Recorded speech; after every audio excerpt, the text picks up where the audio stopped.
கோவை தொண்டாமுத்தூர் சாலையில் இருசக்கர வாகனத்தின் மீது கார் ஒன்று பயங்கரமாக மோதிவிட்டு நிறுத்தாமல் மின்னல் வேகத்தில் தப்பி சென்ற கொடூர விபத்தின் சிசிடிவி காட்சிகள் வெளியாகி சமூக வலைதளங்களில் பெரும் அதிர்ச்சியை ஏற்படுத்தி வருகின்றன.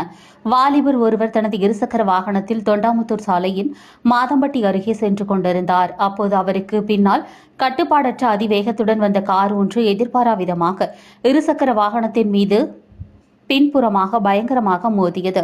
இந்த கொடூர விபத்தின் வீரியத்தில் நிலை தடுமாறிய அந்த வாலிபர் பைக்கிலிருந்து தூக்கி வீசப்பட்டு நடுரோட்டில் பல அடி தூரம் உருண்டு விழுந்தார். இதில் அவருக்கு உடலின் பல்வேறு இடங்களில் பலத்த காயங்கள் ஏற்பட்டு இரத்த வெள்ளத்தில் உயிருக்கு போராடினார்.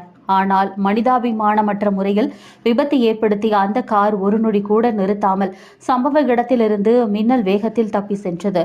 இந்த விபத்து தொடர்பான காட்சிகள் அங்குள்ள கடைகள் பொருத்தப்பட்டிருந்த கண்காணிப்பு கேமராவில் பதிவாகியுள்ளது. தற்போது இந்த திக் சிசிடிவி வீடியோ சமூக வலைதளங்களில் வெளியாகி பார்ப்போரின் நெஞ்சை பதற வைத்து வருகிறது.